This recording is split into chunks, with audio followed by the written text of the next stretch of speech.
How was tonight? How was the whole experience? I don't have words at all.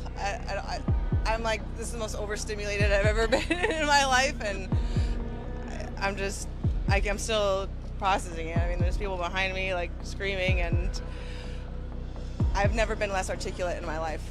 Pretty much. I'm so happy. I don't have words for it, and I usually have words for everything. They booed me out of the stadium, and it was just such a slap in the face. I'm just like, you know what? Fuck you people.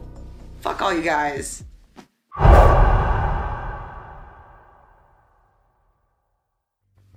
It's just that, like,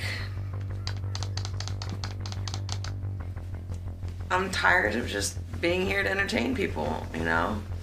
And I'm not taking any more direction or notes or orders, and every time I go out there, I'm gonna do whatever the hell I want to do.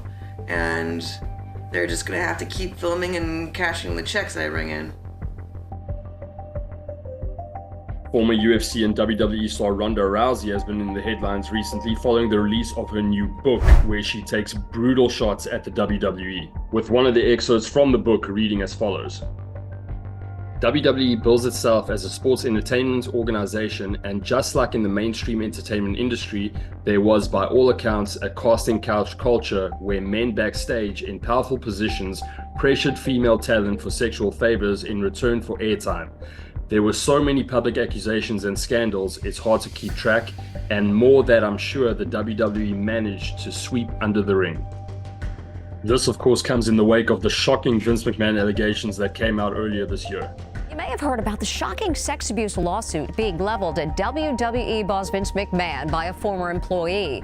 The scandal couldn't come at a worse time as the WWE signs a massive $5 billion deal with Netflix. So much is on the line.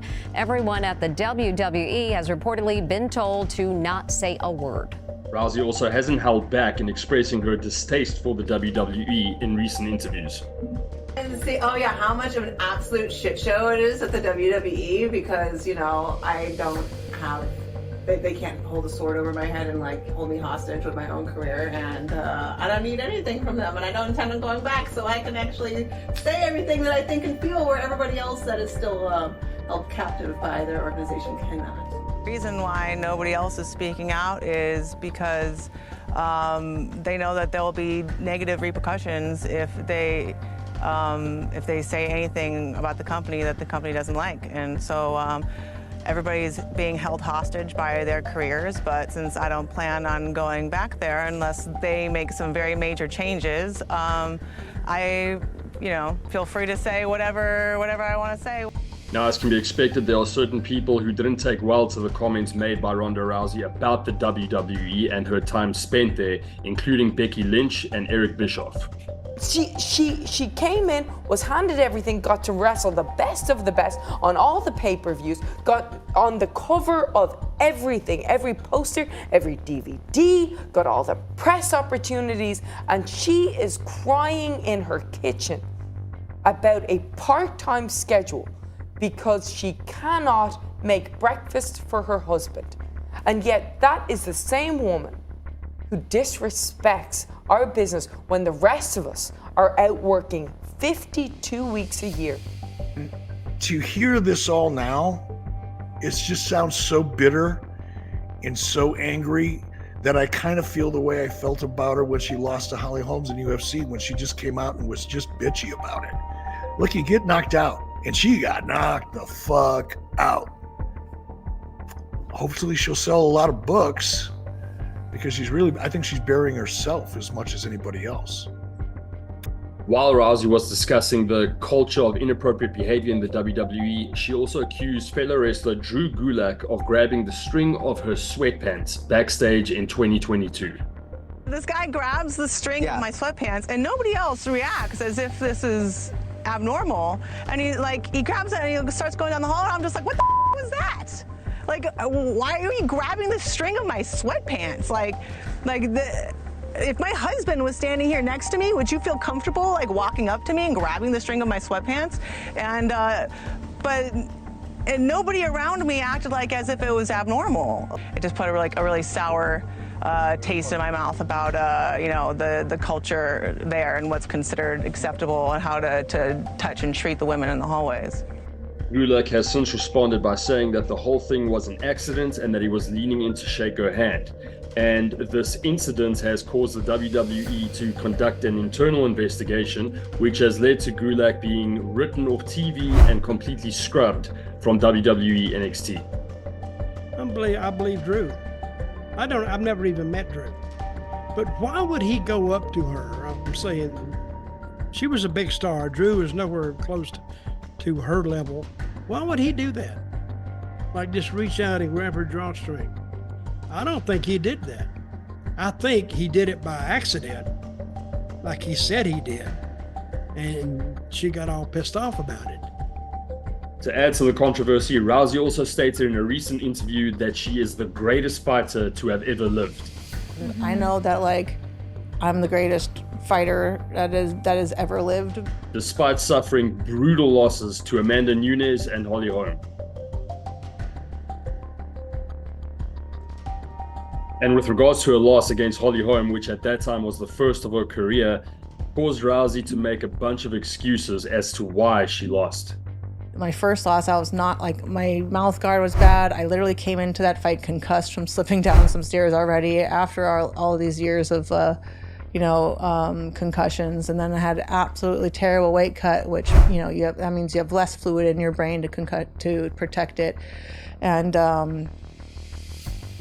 I was out on my feet for the entire fight. I was just trying to make it look like I wasn't hurt, but I wasn't there cognitively. I couldn't think as fast. I couldn't judge distance. And UFC commentator Joe Rogan, however, saw things differently and gave his opinion as to why Rousey lost against Holly Holm. Holly had the perfect style to deal with Ronda's style. She's really strong, she's fast, she's an amazing athlete, and she is an outstanding striker. And so Ronda's thing was to charge at you like a fucking bull. And Holly just played the matador brilliantly, caught her, lit her up while she was coming in, and then eventually head kicked her and stopped her. These comments grabbed the attention of Holly Holm, who I feel had a pretty classy response to the excuses made by Rousey. Well, so everything I say, which I'm sure people will just take parts of what I'm about to say and make it sound how you guys want. But I say this all out of respect. In order to have a big upset like that fight was, you have to have a dominant champion. So without her being so dominant, then I couldn't have been able to have such an upset. But with that being said, I was the better fighter. I was the better fighter that night. And every fighter at this point, if you've made a career of fighting, you've had a concussion at some point. You go back and look at some of my boxing fights and some of the things that I've done, I've definitely had some concussions.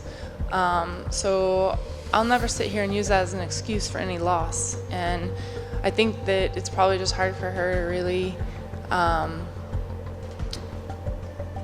want to maybe admit that I was just the better fighter. Was she so dominant and a good champion? 100%. I give her that. But she wasn't better than me, and especially that night. You kind of get the feeling that Ronda Rousey is doing more damage to her reputation than anything else with regards to all that's been said. However, this could also be done, obviously, to hype up her book sales. And with regards to the whole Drew Gulak situation, it doesn't surprise me that the WWE have taken the steps that they have, because I think at this stage, in the wake of the Vince McMahon allegations, they would want to distance themselves from anything or anyone that could potentially further damage their brand, whether he's innocent or not. Let me just say that I've made mistakes, obviously, both personally and professionally through my 50-year career. I've owned up to every single one of them and then moved on. But in any case, let me know what you guys think in the comments, and as always, thanks for watching.